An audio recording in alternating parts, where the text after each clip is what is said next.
নমস্কার। আমরা টিটিডিসির রাজ্য সদস্য মণ্ডলী আমরা এই সময়ে দাঁড়িয়ে আছি মহামান্য উচ্চ আদালতে।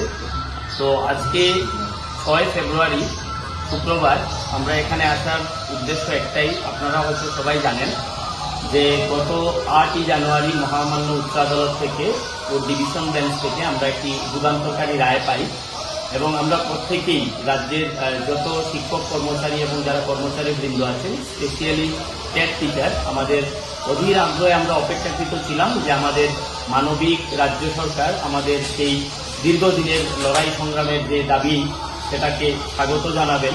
কিন্তু দুর্ভাগ্যের হলো সত্যি আমরা জানতে পেলাম যে 4 ফেব্রুয়ারি দুদিন আগে আমাদের ত্রিপুরা সরকার সুপ্রিম কোর্টে দ্বারস্থ হয়েছে এসএলপির জন্য।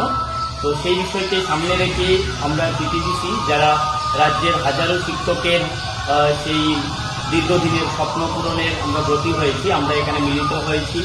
আমরা সুপ্রিম কোর্টের আইনজীবীদের সঙ্গে পরামর্শক্রমে এবং আমাদের হাইকোর্টের আমাদের যে বিচারপতি ছিলেন, আমাদের যে অ্যাডভোকেট ছিলেন আইনজীবী পুরুষোত্তম রায়বর্মনের সহযোগিতায় আমরা সুপ্রিম কোর্টে আমরা কেভিএট দাখিল করি এবং আমরা রাজ্যবাসীর উদ্দেশ্যে জানান দিতে চাই আমাদের হাজারো টেট শিক্ষক শিক্ষিকা এবং অন্যান্য কর্মচারী যারা আমাদের পাশে ছিলেন।